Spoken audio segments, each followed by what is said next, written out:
I'm Dr. Sri. I'm a primary care sports medicine doctor practicing in the United States. So I want to make this very clear. I'm not discouraging the use of prescription medications for diabetes. Medications are very helpful in the short term as you make those lifestyle changes. But eventually, the focus is to minimize the prescription use and maximize healthy lifestyle changes.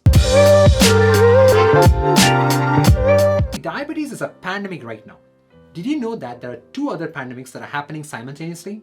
So one is physical inactivity, the other one is sugar pandemic. Studies show that all three are correlated with poor outcomes from COVID-19, a pandemic that we're facing right now. So we have drugs to treat diabetes, which hopefully will mitigate the harmful effects of high sugar consumption and physical inactivity. However, they can only mitigate but not solve all the problems associated with diabetes. So when I refer to sugar, I'm talking about all processed simple carbohydrates and not just white sugar or brown sugar or high fructose corn syrup.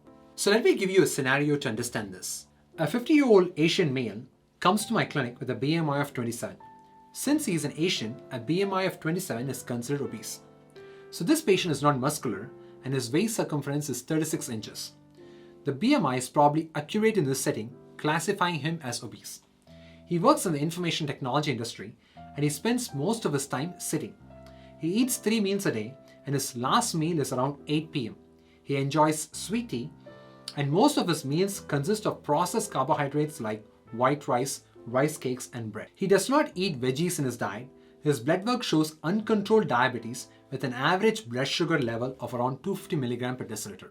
So now when I see him, I give him 2 medicines.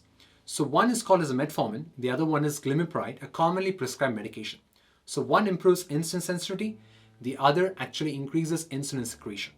So 3 months later, the patient has gained weight due to increased holiday sweet consumption. His blood sugar levels have increased as a result, and his average blood sugar is still in the 250s.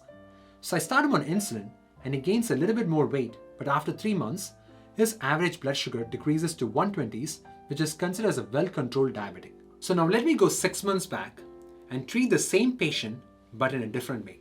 This time, I advise him to start slowly by adding 10 minutes of walking to his daily routine twice a day. I also recommend that he get up and move around for at least 5 minutes every hour that he spends sitting. To cut back on sugar, I suggest eliminating one sugary food from his diet each week over the course of 2 months. I tell him it's important to have a healthy dinner by 7 p.m. and to avoid eating for at least 12 hours after that. To make healthier choices, I tell him to stop eating processed carbohydrates like rice, bread at least after 4 p.m. and to replace his dinner with a healthy salad along with chickpeas or lentils or fish or chicken or tofu, etc. for more protein. I advise him to be sure to choose a salad dressing without added sugar.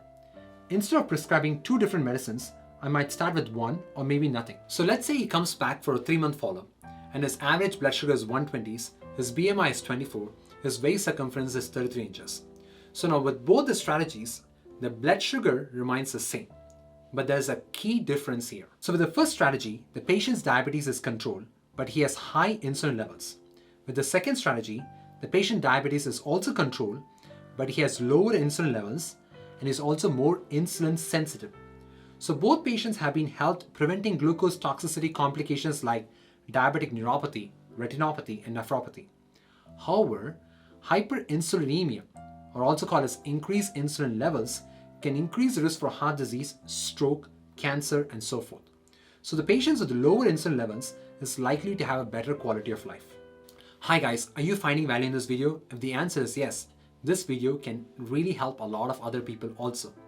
In order for this video to reach more people, I request you to hit the like button and please post your appreciation in the comment box below. And if you have any questions, please make sure you add that in the comment box below too. If you like this type of content, please make sure you hit the subscribe button and the notification button so that you'll be notified of my future videos.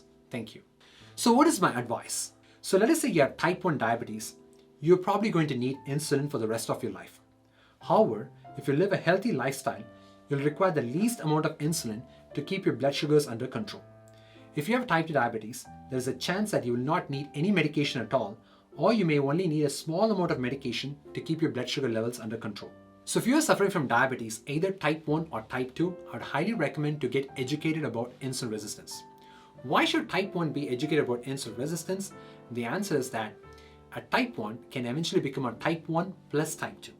So I've attached a video link here, and in this video, you'll understand all about insulin resistance, and I'll see you in my next video. Until then, goodbye.